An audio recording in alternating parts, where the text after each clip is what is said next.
Todd. Anything makes sense. I don't know, was it you was talking with about that comedy writer named Bofa? Oh, yeah. You knew about Bofa? Yeah, I mean, I've only heard about it. I don't know. I've never met Bofa. I've just heard of Bofa. But you don't know Bofa? No, I don't. Bofa these nuts?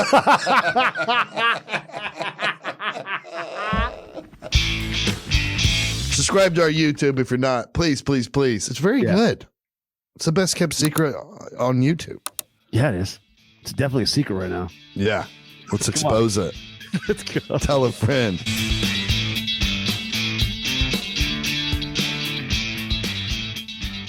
Todd, how many, like a decent ballpark, how many fans, like people that come to the show, maybe they come with their mom, if they have hot moms, how many moms would you say you've hooked up with? If you listen like to this dudes' show, moms, like a legit mom, like a kid, like he might come to the podcast, he might come watch a show. He's 18, 20 years old. His mom could be 42, still smoke show. I'm not going to tell them who they are. Of course. But let's just say if 4 of you stand in a line beside each other and you each look to the left and look to the right, there's a good chance 3 of your moms I've been inside of. So you're talking 3 out of 4 moms? 3 out of 4 moms, listeners of this show. We're a sizable little podcast here too. That's a lot of moms when you get. We're 5 figures. Yeah, so that's you're talking. I might have swept through what 4, 5, 6,000 moms. You swept through 5,000 moms. That's a lot of moms, right? It is, and honestly, if you break it down over a 20-year period, in and out of in between relationships, it's not that many people a year. No. It's not. It's a few hundred. It's a good It's only pace. a few hundred. It's a steady pace, a couple, 3, 4 a week. Not a big deal, dude. And just what's your go-to spot to take one of your favorite moms? What would be like if, and she don't care, and obviously when, older, like a woman over 40, they get it. They're not like, you don't have to take them they're down for their cause. Like they could go to the nicest restaurant in the world or like me and my lady will go to Taco Bell real quick, bro. Yeah. Well, or we could also go somewhere place that, costs a shit ton. That's the thing. I'm probably going to take your moms to, a nicer Golden Corral, one fairly close to the mall. It's not in a bad part of town. It's a decent Golden Corral. And then, we might stop by the video store if you still have a family video. Yeah. In your town. A real old school night. Yeah. Maybe even get some microwave popcorn or whatever I want to rub all over her. And then, we might watch a little something old school. Like there's an old movie called Nine with Mickey Rourke and it's like our 50 Shades of Grey from back in the day. Okay. No. Maybe we'll go with something to get your mom extra wet. Maybe it's like The Notebook or some real, something she can get real clean, emotional nice and about. Sappy. Yeah. That'll get her all worked good up. mom flick. Yeah. But also like the romantic side of the mom. Right. Something I'm not the I'm hanging out with my kid's mom. Right. Yeah. It's going to separate my son listens to this show, mom. Mm-hmm. It's now she's in her element, maybe we light a candle with the Notebook playing. She's warmed up, and now she's the mom. She's pre-mom. She's what she was before you came out of it. So you're here just to take a mom on a ride, on a journey. Yeah. A flashback, if you will, almost like a time before. I'm not here to wear her out. I'm just, I'm going to give her a little taste of what was. So it's more than just whatever. Like, it's not shallow. This is an experience that we're talking about here. Before she settled down and got bogged down with responsibilities like you and your sister or whatever, Your jet ski payment. This marriage with your dad, he's an awesome dude. But, Great guy. Life gets mundane. Great guy. Maybe I take her back to a time where she was working part-time at the Wendy's, trying to make things, me get a little extra book money together, fun money on the weekends while she was in school. and then she ends up in the back of, somebody's car after a shift. Yeah. I'm gonna take her back to those days. Yeah. Those backseat days, when she used to get off a little way early down at the yonder windows. on the Chattahoochee type shit. Yeah. You know what? Listen, and I think if you're a listener and your mom ever hung out with Todd, you almost have to. I mean, if you probably should send Todd a thank you email. Like, thanks for spreading the cheer and getting my mom maybe some of her old chi back. You know what I mean? I mean, if there was a time, maybe you look back and you think, boy, my mom was kind of acting weird that one week. Like, she had a little extra spring in her step. She was trying to, she was dressing a little differently. She was trying to act a little bit younger, a little more hip. She probably had a bout with Uncle Todd that weekend before. Looks like Uncle Todd made a little visit this last week. Yeah. That's what I'm assuming. If Yeah. you see your mom in a really good mood, maybe she's a little bit lighter on her feet, got a little more pep in her step. You know what I She's mean? smiling a little too much. Egg sandwiches are a little extra fluffy. Well, yeah. You know? Mm-hmm. There's a strong chance your mom just got done hanging out with old Tom McComas. Yeah. Which, you know what? Good for your mom. Good for your mom. I got a cocktail here. I did a 15 count on this one. It's a big ass cup. It's a 32-ounce cup, dude. That's a big restaurant cup. What am I You going got to do? those. Put a regular? You can't put less than a 10 count in a cocktail this size. This is one of the fat ass, like, hard plastic drink soda cups you get at restaurants. I bought these for your bar at the restaurant supply store. Mm-hmm. These are my favorite cup of all time. That's that legit cup, like where you get the big ass ice cold Coke, like, and that's probably, how many ounces did you say? This has to be, I'm guessing 32. Yeah, that's probably a 32 ounce. It's a 32. Yeah, I'd say 32. Minimum 28. Minimum 28 ouncer. That's a 3 soda. I'm drinking a little vodka sweet tea. You know what? I like that pick by you. Little Tito's and a little mellow sweet tea.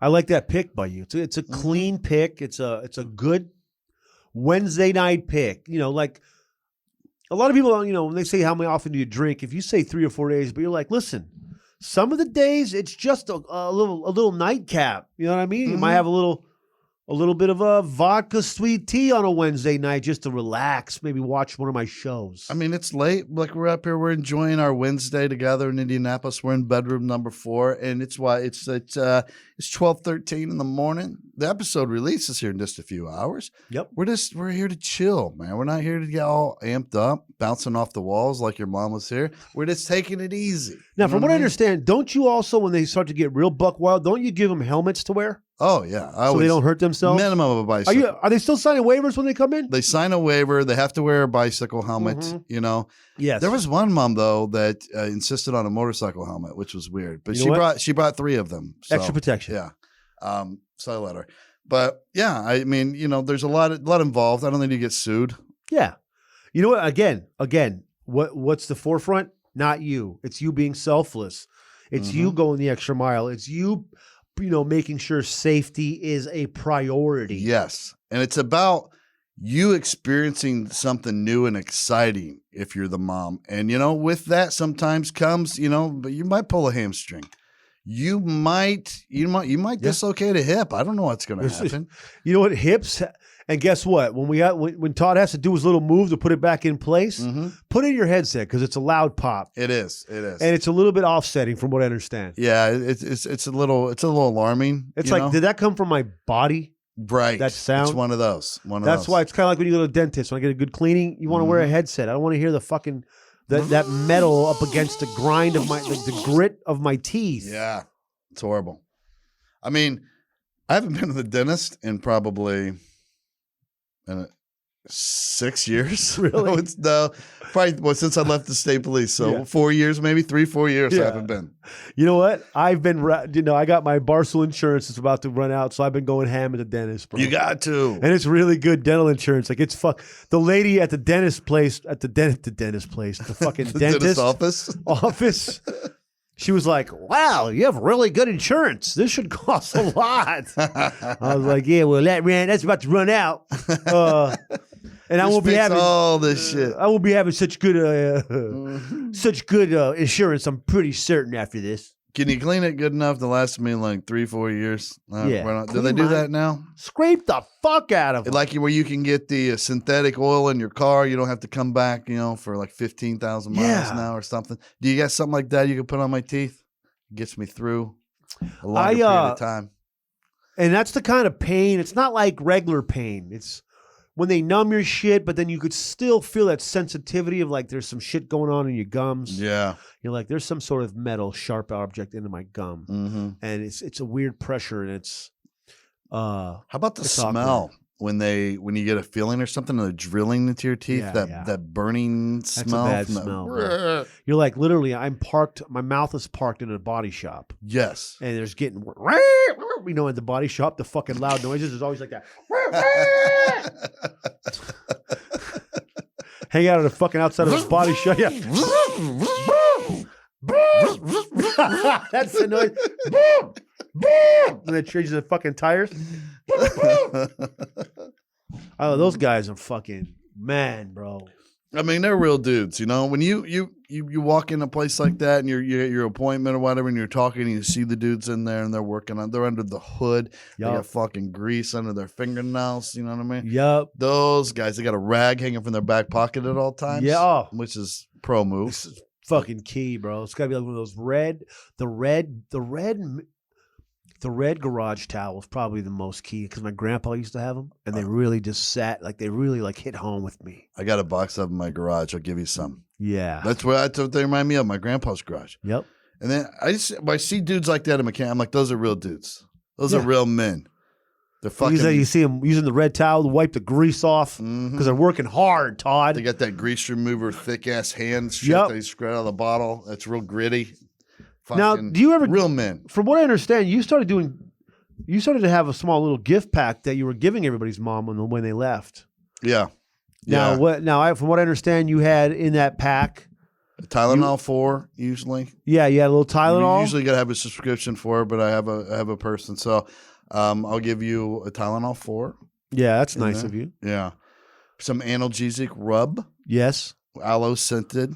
Now you do doing a promotion. Didn't you have a couple of bath bombs in there? Yeah, there's a complete bath bomb set. CBD bath bomb. CBD bath bomb and a candle to go with that. But mostly the CBD because I feel like that's sometimes it's just soothing, Well, you were the first guy that ever brought to my attention that you keep extra yoga clothes in several sizes here so that there's never really an issue when a woman has to deal with the walk of shame when they leave your house because they don't have to leave in the clothes they left the night before. You have an actual yoga outfit. You buy the suits wholesale so that, and you're doing it for the moms. Oh, I do. And then that way they leave in a full yoga suit. Like they're not on a walk of shame. They're going to the gym. Yeah. But they're actually just going home after having a wonderful evening with you of sexual intercourse. Arguably a better workout than they would have gotten if they had gone to the gym. I mean, this isn't a vacation in here. We're putting in work in this bedroom. Also, if you're a top member of the Patreon, if you're special ops, Todd will hook up with your mom. That's part of the Patreon. Yeah. Yeah. It's just it's a little benefit for top tier members, for the Black Ops members. But if your mom's just having a bad week or whatever, you can hit me up. There's a minimum though. You can only do that 27 times a year. That's it. No more than that. I mean, and that 27 Uncle Todd works your mom over sessions. That's it.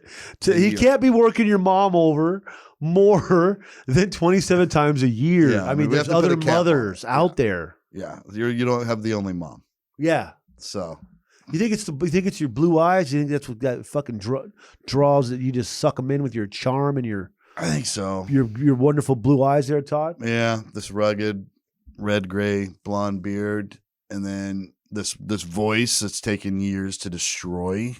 Some but of the moms you got like that. You got that rawness though of like a guy that. A motorcycle gang, like authority figure, a guy who's been around the block, guy who knows what he's doing, guy who's seen a lot of things. Right. There's an amount of security with that. I think that makes moms extra wet and willing. It's a moist. It's a moist environment usually, and it's also a lot of people have attributed your sessions with several people's mothers to a session of a hot yoga, if you will. So it's also extreme calorie burning. And I'll turn the furnace up. I mean, I'll get it like 82. You have a great furnace here. Yeah, it heats up quick in here. Yeah, especially in the bedroom where it all goes down because I have that vent partially blocked. Well, you could grow palm trees in here because the humidity is perfect. Yeah, absolutely. And that's dead winter. You're growing palm trees in the dead winter. Yeah, I mean, I have a small palm tree farm. Here, and I'll actually, because there's a shortage right now because of all the fires in California, so I will actually send palm trees to people after the fires. And guess what? Again, I mean, I have to circle back around. Mm-hmm. Here we are, you being selfless, in the middle of your sexcapades of you just providing a service for the community that is more needed than one could understand if you weren't really in a situation of a mental experience to just look and say, wow, yes, this is needed. And, and we'll have it's not just all about the sex either. Afterward, I'll sit down. I'll talk to her for a little bit. Yeah. I'll see if there's anything she needs, if she has any concerns out there, or things okay. Do you feel like the family's taken care of well enough? How about your kid? You're the whole reason he's the whole reason, or she's the whole reason you're here. Yeah. He or she is a listener of the show. Mm-hmm. That's how you got here. You're welcome. Is that person provided for if something happens to you? Because shopping for life insurance can raise a lot of questions with moms. Tons. And also dads, but we're talking about moms. How much coverage do you need? Which insurance company is the best one for you? How much should it even cost, Shaun? You got to ask yourself these questions. I'll be like, listen, listeners, mom, how much does it even cost? And at the same time, when it's more important than ever to have life insurance, the pandemic is making it a little more complicated to shop for it. I think people are finding that. So I'll look your mom right in the eyes. I'll say, listen, it's okay, Sheila. It's okay, Margaret. Mm-hmm. It's okay, Kati. That's where Policy Genius can help. As a life insurance marketplace backed by a team of experts, Policy Genius is keeping track of all the changes in the market so you don't have to, Sheila. So you don't have to, Karen. So you don't have to, Kati. They'll find you the right amount of coverage at the best possible price without all the frickin' headaches. Listen, Policy Genius compares quotes from the top life insurance companies out one place. It's a one-stop shop. It takes just a few minutes to compare quotes from the top insurers to find your best price. This doesn't take a lot of legwork. This is to save you a lot of legwork. You could save $1,500 or more a year by using Policy Genius to compare life insurance policies. Sheila, Margaret, Kati. Once you apply, the Policy Genius team will handle all the paperwork and red tape for you for free. So if you hit any speed bumps during the application process, they'll be here to take care of everything. So listen, Sheila, Margaret, or Kati, if you need life insurance, but you're not sure where to start, please head to PolicyGenius.com. Policy Genius will find you the best rate and handle the process completely. They'll get you and your family protected and hopefully give you one less thing to worry about. Try it today. You're a mother. You owe this to your family. And then maybe I'll give her a second session after that spiel, right? So Policy Genius is where it's at. If you're a parent, if you're not a parent, it doesn't matter. Take care of the people that you love and make sure that everything is taken care of as far as this stuff goes. PolicyGenius.com. There's no URL or code or anything. Just go there and check it out. The prices are already low. They're saving you money. So, we're off moms for a little bit. Yeah. I realized you guys might need a little break from the thought of me tearing through your moms. Like I do. So you're in Indianapolis right now. Yeah, I'm hanging out here in Indy, Todd. We got some shows this weekend. 2 shows. We got one in Aurora, Illinois on Friday, which when you listen to this is tomorrow. Dayton, homies, Dayton, homies, Saturday, December 19th. Just one show at each of those places. We're catching a little flack from the Aurora venue. They were all like, hey, I don't think you guys are pushing this enough on social media. if you listen to this show, you know we've been pushing it a lot. Not only on here, on social media. It's just I think people are waiting the last minute because 9 out of 10 gigs get canceled. These aren't getting canceled. Yeah, they're going on. They're locked in. So if you're waiting to the last minute, don't worry about it. Go to Guns Blazin Podcast.com. Hit the little buy ticket button under the show. And buy tickets. You're there. Bring your mom. It's 2-for-1 moms. Hey, if you bring your mom, I'll comp your mom. There you go. That's a good idea. I'll do it personally. If I have to pay, they'll let me comp it, but still. Yeah. It's limited time, though. It's a limited time only because it's only one day. Why don't we ever say that? It's limited time only, bro. These ticket sales, bro. It's limited time only. Limited time only. I think it's a good only one. buy up to an hour before shoot time. So, yeah, we're hanging out. We're doing this. We're getting ready for these shows. I'm going to be real honest. I have to fucking block off some time tomorrow to go into my set because I've only done a few sets this whole fucking year. I had a couple of weekends early in the year. Mm-hmm.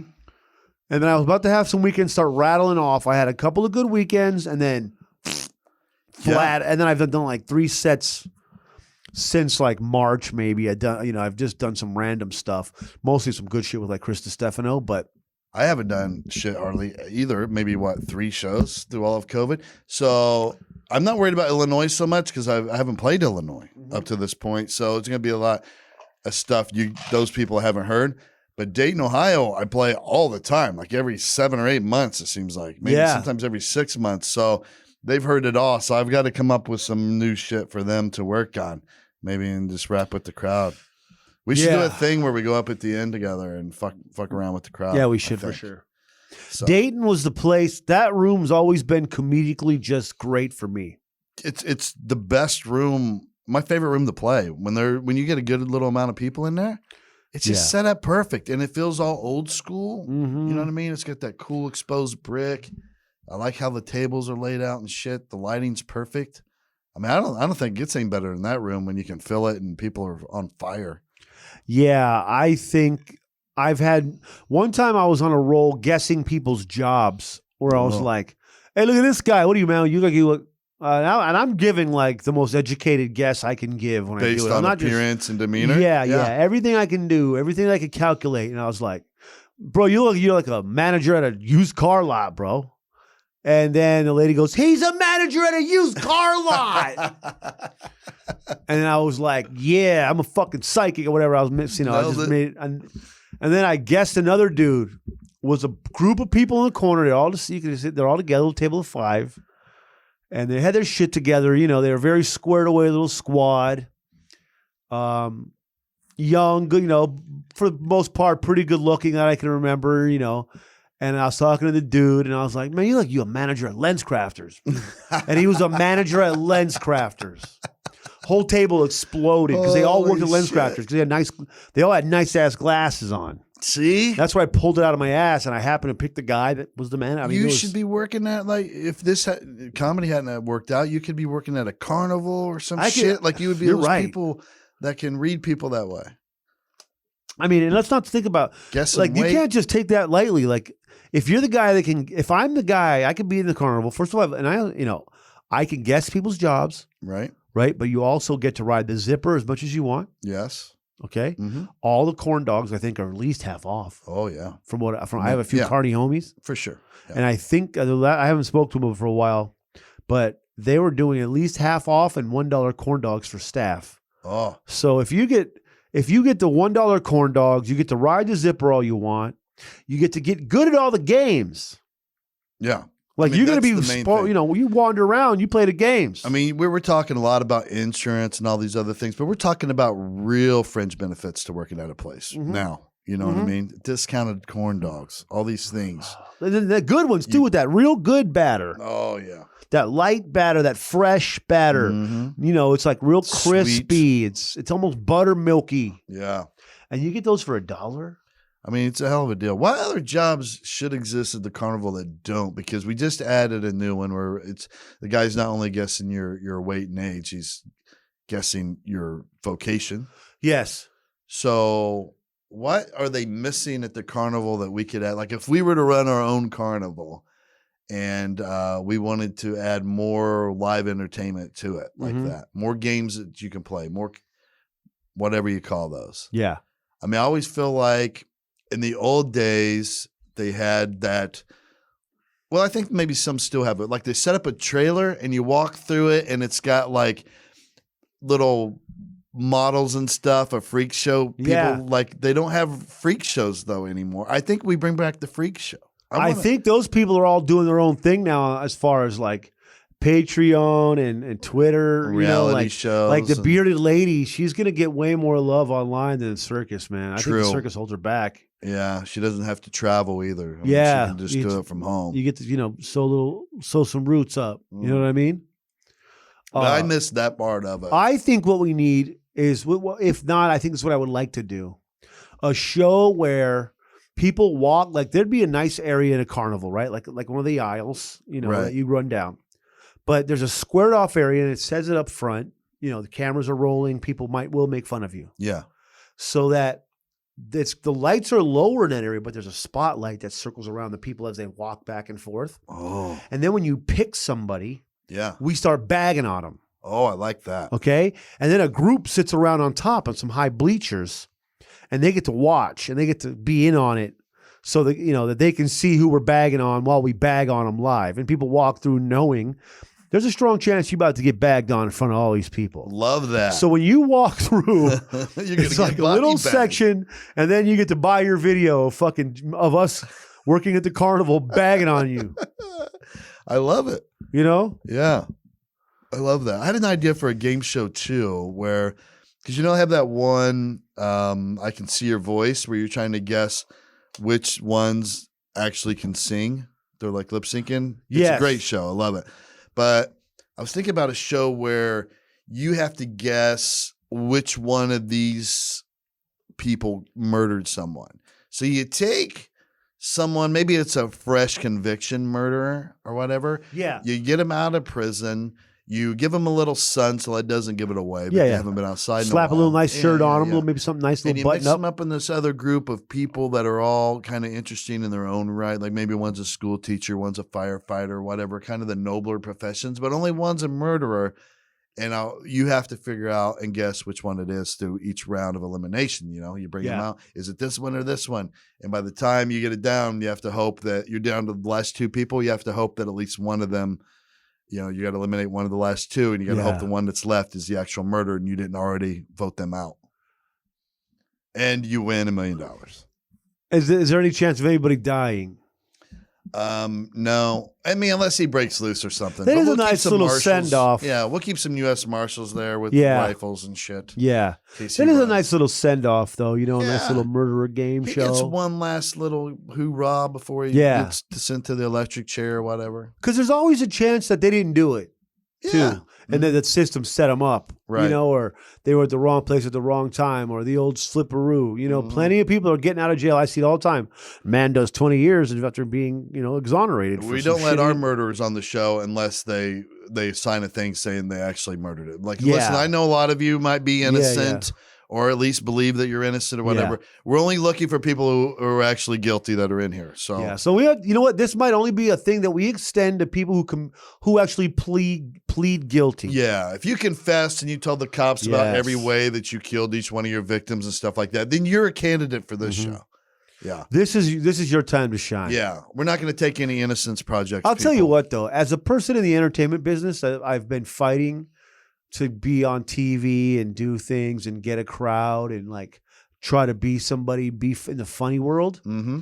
When I sit around after 15 years of whatever opportunity would come along, right, and then all of a sudden I have to watch a show called Parolees and Pit Bulls. Yes. I'm like, I should have just fucking stole a car, gotten a cop chase, bro. I would have gotten a TV show quicker, dude. And then all I got to do is say I love pit bulls and then go kick it with some pit bulls. If you were just a repo guy, you could be a star.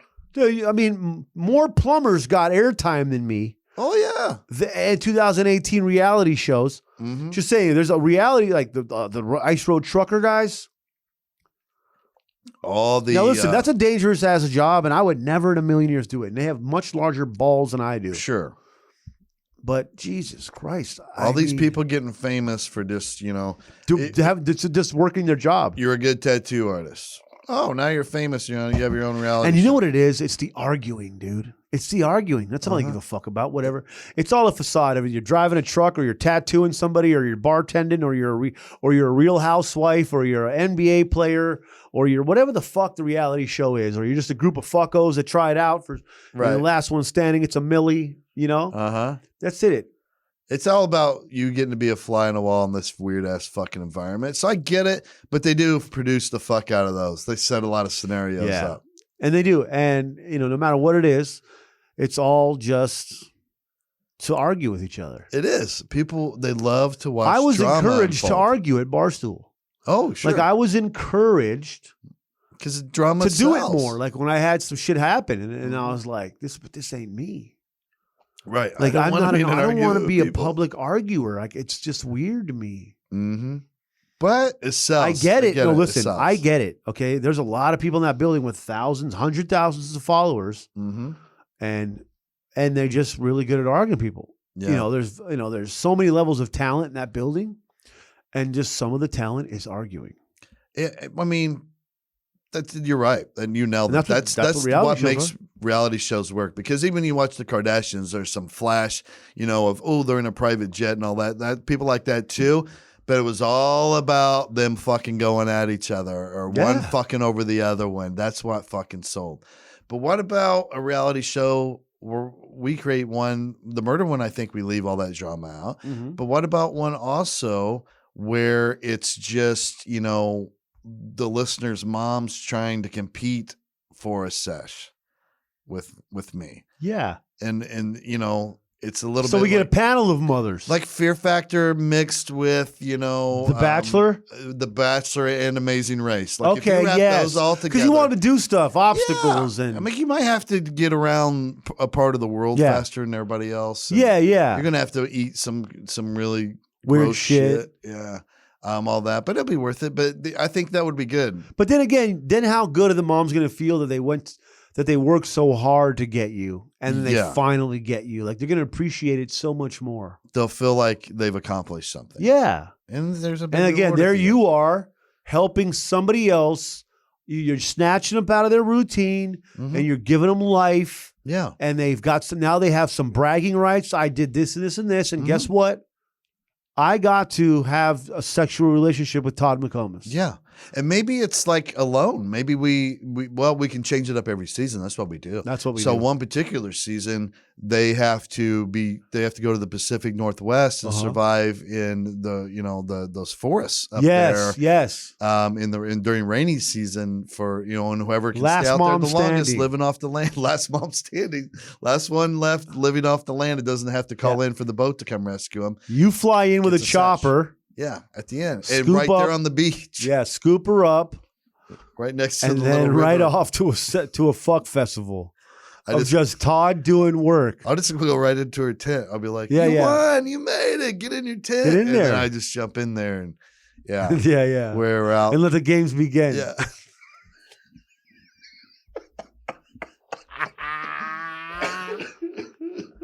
Oh man, dude. Oh man, we're ruthless. But that would be entertaining TV. It would be, dude. I mean, listen, again, that's just you tapping into your chi. Mm-hmm. It's important to tap into your chi. Oh, it's real important to tap into your chi. Your chi is what it's all about, I feel like. Especially 3 chi, Todd. Delta 8. You might have heard of this. Oh yeah, I've heard of it. Delta 8 is a federally legal version of THC, Todd, and it's more functionally alternative. It's way more functionally alternative. It's a much more functional alternative, Todd, to marijuana for those who want the same great feelings without all the negative side effects. True. That's what we're looking for, and that's what we're trying to dial into our 3 chi here. And I'm assuming legal everywhere. Yes. Right? Yeah. Delta 8, Todd, it will have you feeling amazing, yet functional, clear-headed, and just and no longer lazy or paranoid. Oh, I need that. 3 Chi isn't just the best in the Delta 8 industry. They invented the industry, Todd. Oh. Okay? There was no industry. I mean, we're not talking about somebody who was just really good within the industry because there was no industry before these. There wasn't. They're not just the best. They created the industry. That's what we're talking about. I mean, founding fathers. 3 Cheese Delta 8 is 100% hemp derived, federally legal, and available online at 3chi.com. That's the number 3chi.com. And at selected retailers around the country. And guess what else? You have to be 21 to purchase, Todd. This is the real deal. It's the real deal. When anything requires you to be 21 to purchase it, I mean, it's usually worth it, first of all. But also it means they're playing by all the rules. It is. And that's it. You know what? You want to be a big boy? You know what part of being a big boy is? Playing by the rules. Playing by the being rules. responsible. So go to 3chi.com, the number 3chi.com to shop for Delta 8 vapes, gummies, tinctures, and oils that can be used to make homemade edibles. Use code GUNS, GUNS, at checkout and receive 5% off your order. 5% off. What are we doing? Are we giving the store away? Discount City. And we each got a box of this stuff? Yes. Those tinctures, the gummies, the and the vapes. I mean, this stuff's good. I'm not kidding you. It is. Now, obviously, we like the other alternative as well. But this is great. This is great. Everybody should be into this. It's perfectly, legal everywhere. And it's a great way to just relax and unwind. And you know what? Better. Finally, we're gonna get lit without the laziness, the anxiety, the paranoia, the mental fogginess. You know what I mean? Let's face it. There's always a mental fogginess related with the full THC products. And you know what? Sometimes you don't need that in your life. Yes. So here's the alternative. And there it is, the hookup right there. 3chi.com. We love it. Get the hookup. We love it. I'll tell you what. That's a great product for us to push, by the way. It is. Everybody should, if you like us and you want to support us as far as using these codes and whatever, use this one. We like to keep these people around. They're really good. That's the hookup. Twitter, 3CHICBD. Same thing, Instagram and Facebook, man. All right. That is the hookup. That's the hook. Man, we're creating TV shows here. We're running contests for the listeners. Unbelievable. We're adding to the Patreon. So much is getting accomplished today. It's not only a podcast. It's like we're in a workshop right now. It really does, dude. And the fact that you made us all wear little shoes with curly tips was wild. Oh, yeah. Well, I feel like if it's Christmas season, there's no one that works harder than Santa's elves. If we're wearing we'll work equally as hard. And you know what? And now all we have to do is eat pies all day. Yeah, we power it up. Cookies and pies. I only sleep 20 minutes every 2 hours, Todd. Your mouth is called a pie hole for a reason. Shove pie in it. That's my favorite term for a mouth. What other nicknames have you heard for the mouth? Like slang terms used for the mouth. I think my favorite might be pie hole. Okay, mine. This is easy. Okay. Right in the kisser. Oh, I like the kisser. My grandpa used to say it all the time. Yeah. Get in the kisser. Oh, you know what's another good one? This is kind of dirty and graphic and maybe not appropriate, but it's called the cock holster. Yes. I love a good cock holster. That was one of my favorite drill instructor ones. Like when my drill instructor at boot camp, he would come up and he'd be like, "Shut your freaking cock holster." You're like, oh, I love it here. Cock holster, bro. I love it here. That is so good, bro. That's a good one. Oh. What are you? Oh, well, you're just a regular comedian. We'll call you Private Joker. Yeah. I also like more old-timey ones. Like, yeah, I'll give you a rip right across the soup cooler. You know? They call your mouth the soup cooler. Yap. Shut your yap. Oh, you better shut your yap, yo. See? Oh, what's some other ones? That's a good one, dude, because it's just so generational. Yeah. Punch up slang terms on your laptop. We're live, by the way. We're in bedroom 4, so there's no Jarrett because we can't make that happen. We do not have the technology, but Sean's got his laptop, so we should look up like slang terms for mouth, maybe on Urban Thesaurus or something. Your mug. Oh, that's a good one. Shut your mug. Shut your mug. Okay, let's go with. There's got to be a ton of good ones on there. There's gonna be some bullshit ones too. Yeah. Chops. Oh, Chops. Gob. Pie hole. Trap. Oh, I like Trap. Trap's a goodie, an oldie but a goodie. Yeah. They don't have that many in here. Huh. In this one. I thought they would be more creative. I've heard a ton. I can't think of all of them. I mean, there's God, just for my drill instructors. Under Urban Dictionary. Yeah. Face hole. Oh. Beak. I like Beak too because that takes me like an old West show or something, like a movie where he's like, "I give you a rap across the beak." Oh, even in Tombstone they used that line when Ike, the old drunk. Clampett or whatever, that ran from the OK Corral. Remember he was getting into it with Virgil, and it's the time Virgil smacks him in the back of the head with the gun and knocks him out. Yeah, but before that, Ike smacks the bartender, and then he takes a shot of his whiskey, and he goes, "See that? You give somebody a little rap on the beak, you get a little respect around here." How good would that feel to say and do and execute? You just bitch slap the bartender, take a shot of your fucking whiskey, and let the whole bar know, hey, sometimes all you need is a little shot in the beak to get a little respect around here. What a power move, dude. Oh, I love it.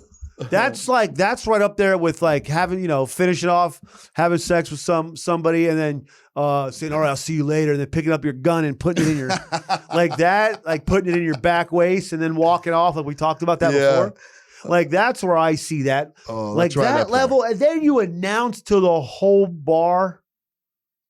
That's just, I mean, that's some thug shit. Did you guys see that? You get somebody a little rap on the beak, you get a little respect around here.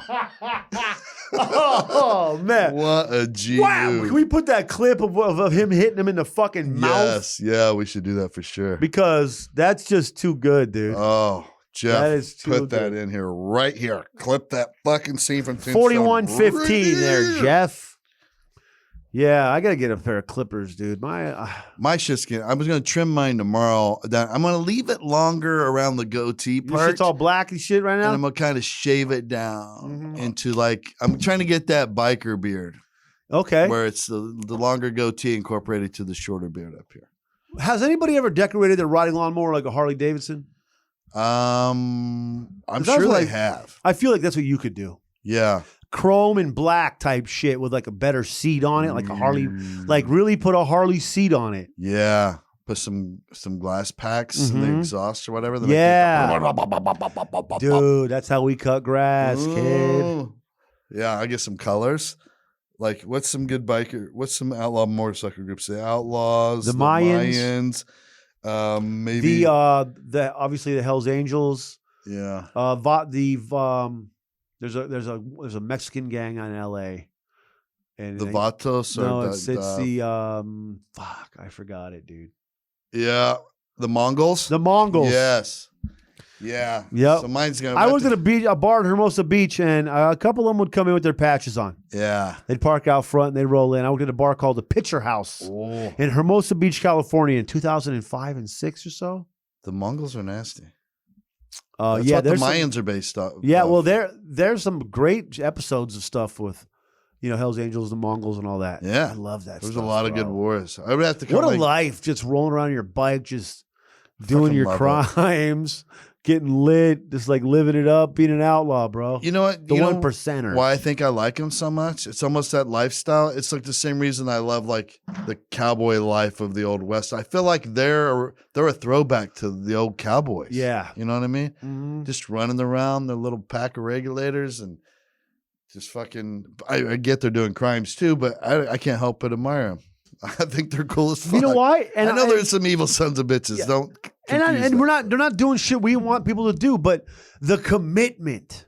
Yeah. It's about the loyalty and the commitment to that life. Like putting your life on the line, because there's not many things I'm going to do right now that have a high percentage of me going to federal penitentiary. Exactly. I'm just not going to do it. No, I'm not playing that game right now. But traveling around with all your homies and then like drinking and partying and then fights in a bar every now and then. Like that life, I could see like that part of it is cool as fuck. You just don't want to be the guys that roll into the Bronx and then all of a sudden you're in there, you bust up the bar, and then all of a sudden fucking Sonny goes, now you just can't leave. Yeah.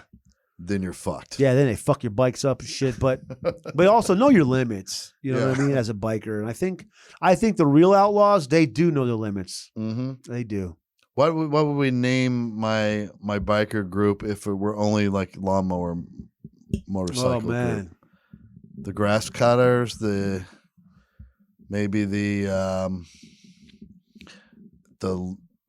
lawn. Oh, I can't say that other word. That used to be the lawn lions.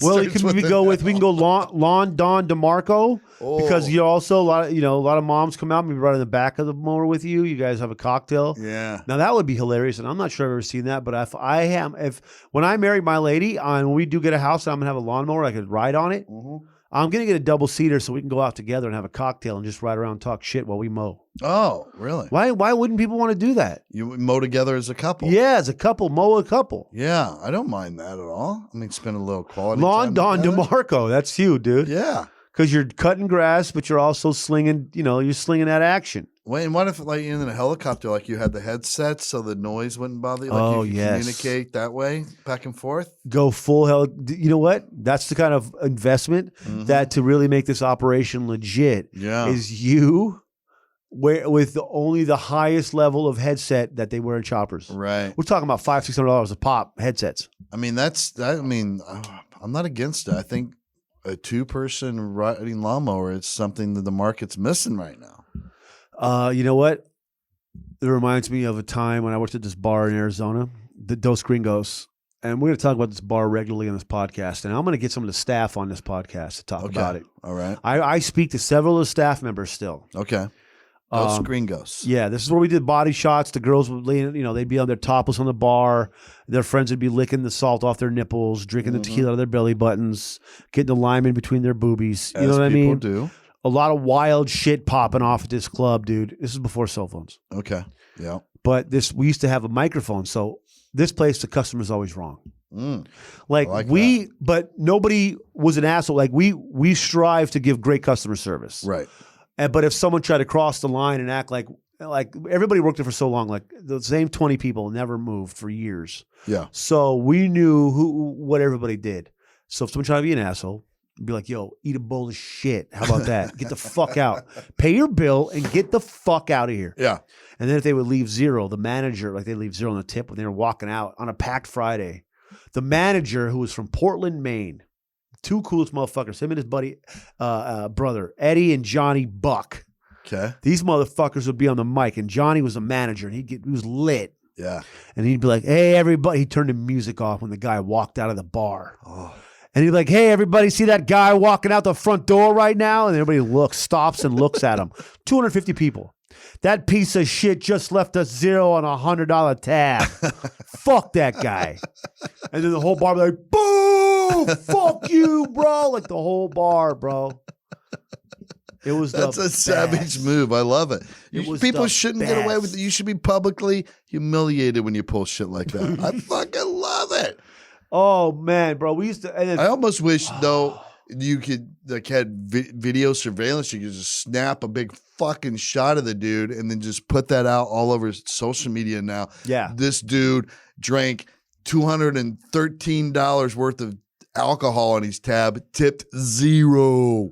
Yeah, that's what they did, bro. And then you got embarrassed, man. People this is the first place that they would play a playlist, but then they'd stop the song, and then the next song would be a movie clip. Yeah. Like an event down by the river. So then the whole bar would be doing the scene. Oh God. They'd all be saying it. I love it. Yeah. I mean, this is a long shot, and I think I'm going to do this. I'm going to try to start doing a thing on social media to get people to talk about who experienced that place, because there's thousands and thousands of people out there. I just got to find them so they can do and I could do a small thing on it, of interviews about this bar, because it was that maniac. Dude. We used to steal. We used to take fake IDs. We were a very hard bar to get into underage. We'd have a fucking stack of 2 feet tall after a few months, Yeah. And then I would just go through it, and I would look for whoever looked like my friends that were underage, and I would take it and then let them use it. I love it. We would just go through them at night, like, oh, that looks like my homie fucking Denny C. Yeah.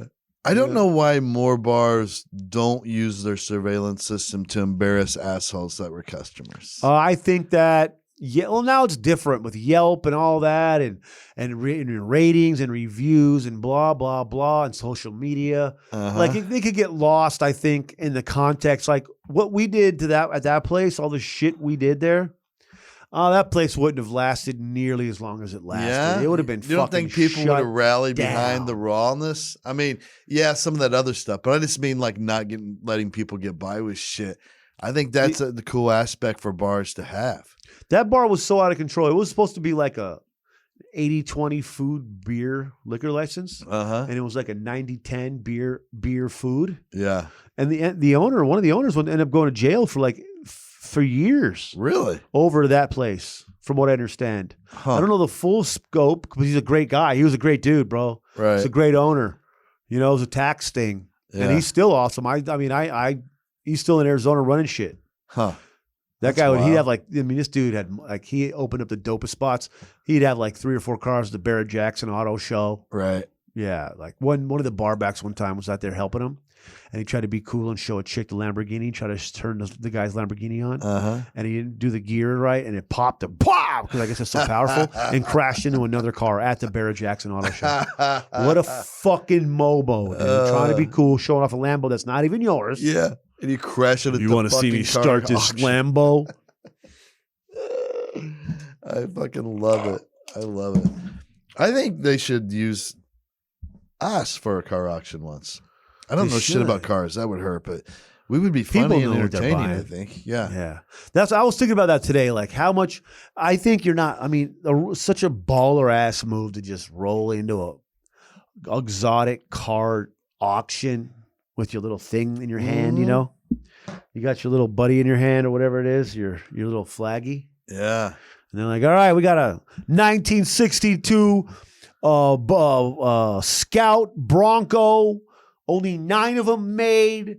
This has got a completely rebuilt 350 big block. Blah, blah, blah. We're going to start the bidding at 90,000. Yeah. And then you just I love it. This. Why don't we start a service too, where we I'd say a listener has a car they were going to sell. Okay. And they're going to put it on Facebook or Craigslist or something like that. You know what? Yeah. Pay us to do a little video with your car and let us sell it. Let's do the Barrett Jackson, but for shitty cars. Yes. That's what we're going to do. Like you got a shittier older car there that you want to sell maybe for $2,000, $3,000, $4,000, whatever, $5,000, $6,000. Let us do a video with it, and we put that on social media, and we do a live auction. We run it for what? I don't know. How long do you do the live auction? 4 or 5 hours? Winning bid takes. All right. Up next, we have this 1997 Hyundai Scoop. It's a 4-door. It's got a few chips on the hood there.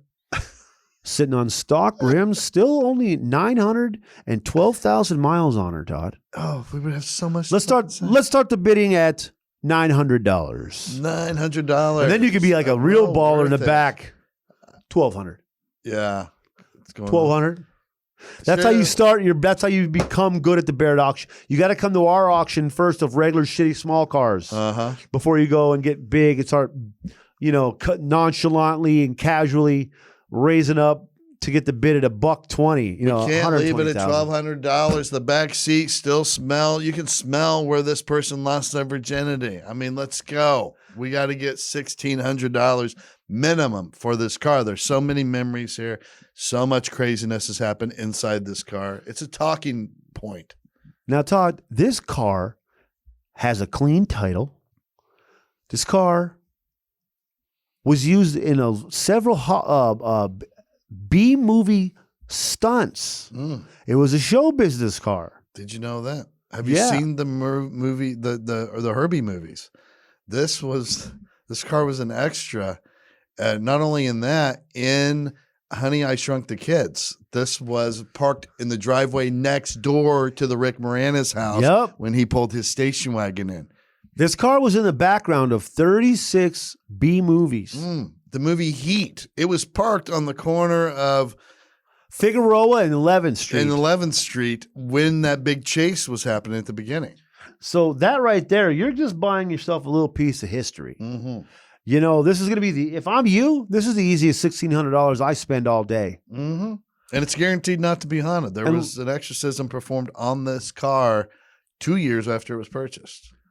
All right. Sold. Boom. I mean. And that's it. You see that? How easy that is? We would sell. That's actually a great idea to car. do a car auction. We set it up. People really bring their cars. Yeah. We go live and we do a car auction of regular cars, not the Barrett, the Barrett waxing, we'll call it that. Like the fucking whack-ass cars. Any kind of car. You got a Chrysler LeBaron, like a fucking 2002 Chrysler LeBaron, we'll sell it. The Sherritt waxing or something like that, we'll call it. Yeah, I like that. All right. And then we want people in the crowd really bidding on the cars. Real people, real cars, real stories, real money. I mean, we just make it all happen. You know that what? would be fucking badass. We run it for a whole day like they do that big auction. We could probably sell 20 cars with this thing. And all from our listeners. Oh, dude. It could be a listeners-only auction. We should do it. Probably do better if we did part of the proceeds to charity or something. Yeah. We'll talk to the car owners. We'll donate our commission to the charity. There we go. We'll be working off a commission. That commission goes 100% to charity. I hate when my cocktail's empty. I hate that. I know. We're running to the end of this thing. I even look around the room like I'm looking for the waitress when I'm at home. Right? Like hey, my somebody cocktail's going to get this? I start looking around like, where's the person at? Ma'am, dude, around over here? I love that move. When you can just make contact, like you got a really cool server and he or she just fucking knows to always just give you that little eye when they're walking by, like, I'm checking on you, what you got. And you hold up your glass, you're like, and you just give a little head nod and they're like, head nod back, got you. What? I fucking love that. The fact that there's no spoken language even. Yes. When I bartended at that bar, there would be a dude 4 rows back, right? I'd have 3 rows of people trying to get cocktails. Mm-hmm. Dude in the far back would just hold up the Corona bottle with a number 4. And I'd go, and I'd open him up and I'd give him his 4 beers, Beautiful. Bro. I mean, that's part of the experience. That lets you know, hey, you're with professionals now. Mm-hmm. You know what I mean? You just feel good about it. I fucking love that aspect of it. It's all in the details. That's why when I pick a favorite spot, like today we went to Sam's place, one of my favorite spots. The people that are working there, like always, they just always get it. They always know. Food's always good. And then like your glass, your beer doesn't hit bottom before somebody checks on you. Yeah. Love it.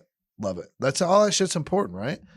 The fact that he knew from back here, you guys, you need a drink? You need a drink? Yeah, what's this? Yeah. Boom, he holds up 1 Corona and 4 fucking fingers and you're like, pop, pop, pop, pop, and it's on its way. Yeah, and then right by 3 rows people. Because what people do is this is the worst move, and it made me into a rude bartender after the 10th year. Yeah. They'd get all the way up to me, dude. They'd fight through everybody. Finally I get their order. What's up? What do you guys want? Uh-huh. And then the person that's in front turns around. What do you guys want? Oh. You're like, you pig. You fucks have been standing here for 10 minutes. Jesus. You got to know what you want got no already. Plan when I roll up to a bar now, here's what I do. If I'm with a group of 3-4 people, if I want to just be out the gate, the guy get the first round, I'm getting the order right out before I go and I get my arm up to the bar, right? I get my arm up to the bar. I still got a person on each side of my arm, most likely. Right. And I turn to the squad and I'm like, what do you guys want? And then everybody rattles off what they want. And then as soon as I catch homeboy, and I usually got to close my lazy eye because if that's the case, I'm going to cut my odds in half for catching the bartender because I don't know who the fuck I'm looking at. And I'll be like, my man, hey, let me get 2 vodka sodas, 2 Coronas, 3 shots of blah, blah, blah, blah, blah, blah. And then you just know, and you're good. Yeah. And then as he comes back, just give him the card, just like, leave it open, bro. Right. Leave it open. We're on a mission. Yeah. And things have to unfold in a timely manner, and we don't want to fart around with, I'll pay for mine, and then you pay for yours. Yeah. You go rounds, dude. If you're 21 right now and you learn, rounds. Be ahead of the game. And you don't wait in line all that time with people behind you and get up there and not have had a fucking plan. I mean, that's got to have the plan. Like, what are you doing? Like, it's like you going to some mountain somewhere And you're like, oh, what do we do now? You didn't have a plan before you traveled this far to get to this mountain? Did you bring hiking gear? Were you going to climb to the top of it? Were you going to camp out? Were you going to fucking just take some cool pictures out? What were you going to do? You don't know. You just got out of the car and like, hey, we made it to the mountain. Now what? I mean, what do we do now? Oh, what about our shoes? Oh, what about the ropes? Yeah. Oh, I didn't think that far ahead. Did anybody bring anything to do once we got to the mountain? You know? We got a hammock, and we got nothing, air mattress, something. I mean, I feel like that's where there should be these like magical fairy snipers around us at all times that can just put people like that out of their misery and out of our hair. Just like a Cupid's arrow. As soon as he turns around at the bar, he's like, hey, what's everybody want? Arrow through his head, he's down, and the rest of the bar knows, all right, he's out of the way. I know my order, and boom. Yeah. There should be like a rookie corral area where like as a bartender, when someone does some rookie ass shit, go to the corral. Oh, and then there's like a weak bartender over there. Only that one person helps the people in the corral. Yeah. That way people figure it out because they don't ever want to be back in the corral waiting slow as shit for these slow ass bartender to make their slow ass drinks. Or maybe you're on like a 2-round break. You got to wait till your friends will go through 2 more rounds and then you're out of the cart back in the game. But you're in like a little time, like a penalty box. Yeah. Like a hockey penalty box. Yep. I'll be like, who's the real leader of your squad? Yeah. Why aren't they in the front? Right. That's what I'll say. Oh, who's the real leader of your squad, and why are you out front? You're not ready. You've got nothing going. I've got 14 people looking at me for cocktails, and you're their front man. You just assumed a leadership position, and you brought this. You're out. Replacing you. Get someone to the back, dude. Someone else just got promoted. Give me your stripes. You just tear the rookiest kid. Metaphorically tear his stripes or his rank off his collar. Right. You're done. You're back to pride. Get in the back. Get in the back of your friends. You are not to lead people. I mean, how are you just going to show up to the battlefield and then be like, yo, what do we do now? Did anybody bring guns? What do we Who races to the front lines and then turns around and asks what to do? Yeah. What are we going to do now, guys? Have some respect for yourself. You let us right here. How about you have a plan? Have some respect for the staff. Have some respect for other patrons. As a group leader, I will scorn someone in my group if they're not ready. If I turn around, I'm like, you ready? And they're like, no. And I'll be like, all right, ordering for you. You're getting a Vegas bomb. That's my go-to. You don't know you're getting a Vegas bomb, and you will drink it. I'll pull a member of our team to the side. I tell anybody we hang out with, I tell them you can't wear anything super tight because I don't want to stretch it out when I grab it and pull your ass to the side. And that way I don't have to be responsible for any sort of garments. Yeah. Because I'm going to pull you to the side. And everybody right now, check your pockets right now. If you have anything that's not like in your pocket that you're carrying around that could get lost, right now, just go ahead and throw it in the trash. I just want you to throw it away because we're not coming back here. I'm speaking to you, ladies, first of all. We're not coming back here for anything left behind. I'll tell you that right now. Yeah. If you leave it, it's staying unless you wake up in the morning on a mission yourself. Right. If you lose your wallet, guess what? You lost it or you're on a solo mission. We're not all doubling back due to your inconveniences. Right. I love it, man. We all go into the pizza spot, and then hopefully a fight breaks out while we're eating our pizza. Do you think bars will ever come back enough where we can open our own bar? 100%. We've got, 100%. I feel like sometime before we die, we have to own a bar. Yeah, I think so. A small, nice little diver. Yeah, nice little, this little neighborhood pub. I've always wanted a dive bar. Right? I've always wanted one, but also it's a diner in the mornings. Oh yeah, all you need is a small staff. You get a couple of soldiers on the griddle. Oh yeah, you get a couple of badass waiters, waitresses, and let it fly, dude. And then we just go in there and make our own stuff whenever we want. Love that. I'll have a double, like the griddle on the back side of the other griddle that's not really operational unless we feel like going to my friends to cook. Yeah. So that the operation continues. But then on the other side, I'm gonna do what I want to do. There used to be this small diner downtown LA. Well, it's still there, but it's called Uncle John's Cafe. It's unbelievable. If you know anything about downtown LA, you know about Uncle John's. Okay. It's a Chinese American diner, but they got the most amazing Chinese food. But they also got amazing breakfast food, and they have and you can mix it. The food is so good, you mix it together. But like the egg foo young's unbelievable. They have these spicy pork chops. They give all these different peppers on top of these fried up pork chops with your eggs, and the most perfect breakfast potato in the history of breakfast potatoes. Right. And also, everybody, I don't want anybody listening to tell me about the pantry. I know about the pantry. I'm talking about Uncle John's. Well, Uncle John's, before they moved to where they are now, there was a little tiny spot where it was like just a counter with like 12 seats or 15 seats and one half-ass raggedy table in the window. And a lot of cops ate there. Like in L.A., if you That's how you know if the food's good. That's how you know. If a bunch of cops and firemen go there all the time, it's going to be a good spot. That's how you know. Yeah. And there would be suits in there a lot, because it's downtown LA. You got everybody down there, all agencies. Right. But a lot, you could always tell, you could also see them see their badges on their waist, and their plainclothes suits and shit. Because we went there 3 days a week. And one time this homeless fool rolls by, and there's a lot of theatrical homeless homies downtown LA. Oh yeah. And this fool rolls into the fucking diner, Uncle John's, and he yells out, "Fuck the FBI!" And then like 4 people lean back in their seat to fucking see it. They all kind of giggle, like this fucking guy knows all those people eat at that place, bro. And we were sitting there just laughing, man. It was so funny. First of all, what's his beef with the FBI? Does this homeless guy got? Who knows? Is he into some mortgage fraud? Yes, federal agents, bro. They don't want anything to do with these federal agents. I get it. They're the best orange chicken in the world, bro. At that place, there's just a different level of action there. My buddy's bar, he'll do a breakfast. I think he only does it on the weekends now, but for a while he was running that all the time.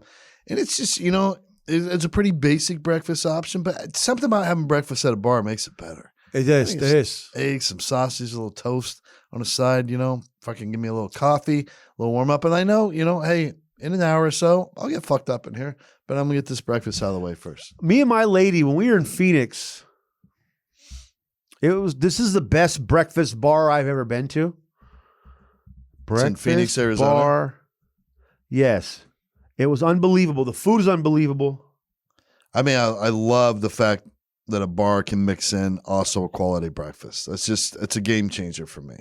Like, I love a hole in the wall. And that's what it is. It's unreal, this place. What's the name of it? I'm almost there here. Let me see if I'm pulling it up. We're on the Google Is machine. it Dick's Hideaway? No, it's not Dick's. I don't believe it's Dick's. Oh, it could be. Let me look. Look at the picture and then you'll know. Yeah. But I love that atmosphere. I don't think it's Dick's. You know what I mean? I love the atmosphere of an old hole in the wall bar. And even, I don't mind if I can smell a little cigarette smoke from people passing in and out, Yes. out the patio or whatever.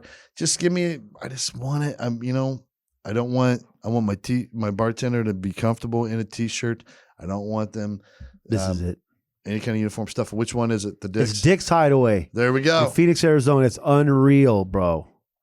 But you're right. I mean, you're right. Although I'm sure all the Phoenix homies know of it. If not, what are you doing living in the area and you haven't been there yet? Their meals are unbelievable, what they got going on in this place, bro.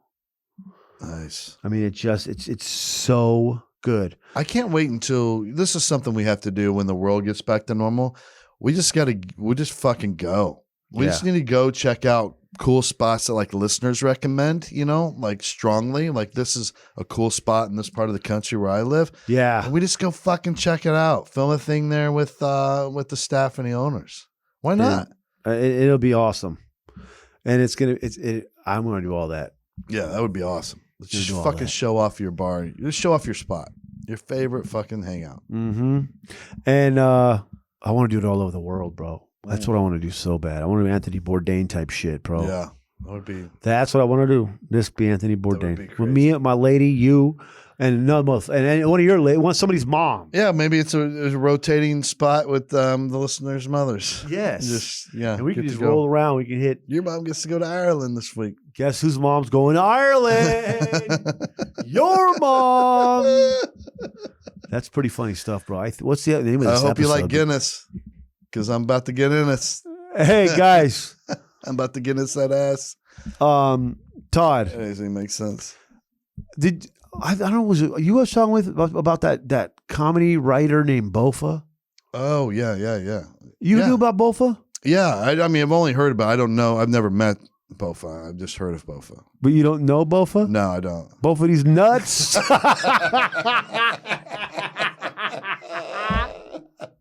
You really didn't know that? I love that.